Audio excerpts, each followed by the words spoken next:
ថ្ងៃនេះពិតជាអាកាសធាតុល្អណាស់តោះយើងទៅរកអីញ៉ាំយើងទៅហើយចាស់ឆ្នាំនេះសុខខានអោបងឲ្យជាប់ចាស់បងចេញដំណើរ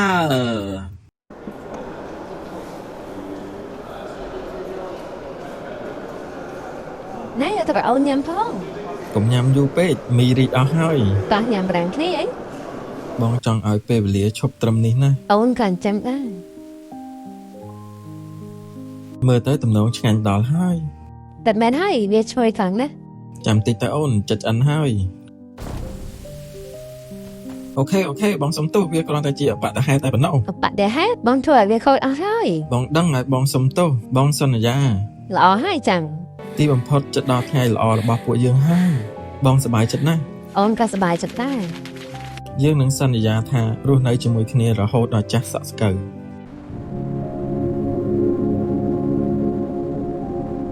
កៃអូនចង់យកបសតែស្អាតអត់បងថាបន្ថែមការរត់តែល្អ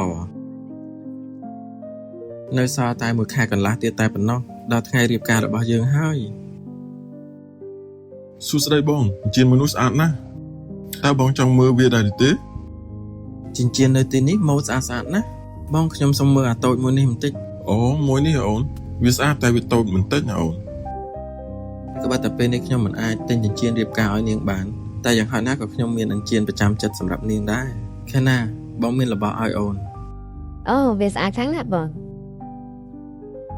សង្ឃឹមថាថ្ងៃរៀបការរបស់ខ្ញុំនឹងអាចតាក់រំសោបានទេចា៎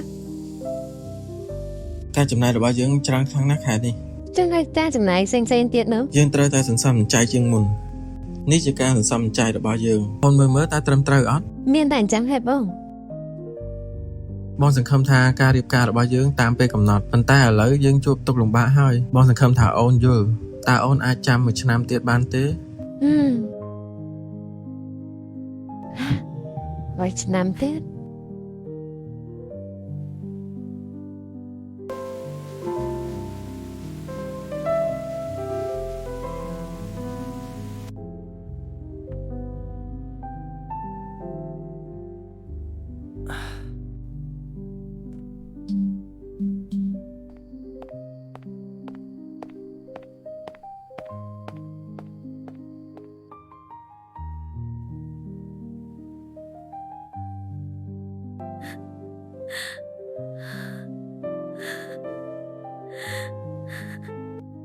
អូនសម្លាញ់បងដឹងថាអូនលំបាកប៉ុន្តែតែមួយឆ្នាំទៀតតែប៉ុណ្ណោះណាអូនតែមួយឆ្នាំទៀតដល់ពេលណាទៀតខែណាយើងត្រូវតែនិយាយពីរឿងអនាគតនៅគ្រួសារយើងណាកូនវាសំខាន់ខ្លាំងណាស់កូនបើមិនអញ្ចឹងទេយើងនឹងជួបបញ្ហាហើយណាកូនខ្ញុំដឹងហើយម៉ាក់ខ្ញុំគ្មានជំរឿសទេនេះជាគូដណ្ដឹងរបស់កូនណាកូនខ្ញុំរីករាយខ្លាំងណាស់ដែលបានជួបអ្នកទាំងអស់គ្នាសួស្តីលោកបាទសួស្តីអូបងអូនប្រុសមកពីថ្ងៃមុនតាបងសម្រាប់ចិត្តយកមួយនឹងហើយបងអូនចិញ្ចៀនមួយនេះសម្រាប់ពនាងរបស់ខ្ញុំសង្ឃឹមថានាងសប្បាយចិត្តចុះសុខាហេតុអីបានជាបងទៅផ្ញើមកពេលនេះខ្ញុំបានភ្ជាប់ពាក្យជាមួយគេទៅហើយតើខ្ញុំគិតយ៉ាងម៉េចទៅពួកយើងដឹងហើយថារឿងនេះនឹងកើតឡើងឲ្យបងសុំទោសចាពួកយើងដឹងហើយសុខាខ្ញុំមិនអាចរំចាំបានទៀតទេហេតុអីហើយចុះពេលវេលាយើងកន្លងមកនេះខ្ញុំខ្លាចណាស់បងមិនចង់បាត់បង់អូនទេហ៎អូនភ្ជាប់ពាក្យជាមួយគេហើយតើមែនទេអូនសុំទោសគ្រប់យ៉ាងអូនក៏មិនចង់ដែរអូនស្រឡាញ់បងមិនអីទេអូនកុំយំបងគោរពតាមការសម្រេចចិត្តរបស់អូន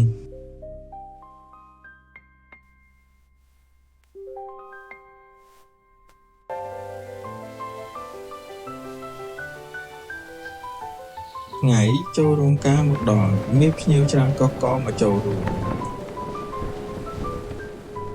ហេណាស្លៀកសម្លៀកបំពាក់អាពាហ៍ពិពាហ៍ខ្មែរទាំងភ័យព្រួយកូនកំឡោះកាន់ដៃខេណាដើរចូលក្នុងពិធីភ្លាមនោះសុខាក៏បានបើកទ្វារចូលមកដល់សុខាឃើញខេណាកំពុងតែរៀបការខេណាឃើញសុខាមកដល់នាងក៏រត់ទៅទទួលស្វាគមន៍សុខាទៅជួបនាងទាំងទឹកភ្នែក ថ្ងៃនេះអូនស្អាតខ្លាំងណាស់ ចាអរគុណបង បងសូមជូនពរឲ្យអូនមានសុភមង្គលទីបំផុតអូនមានសុភមង្គលហើយ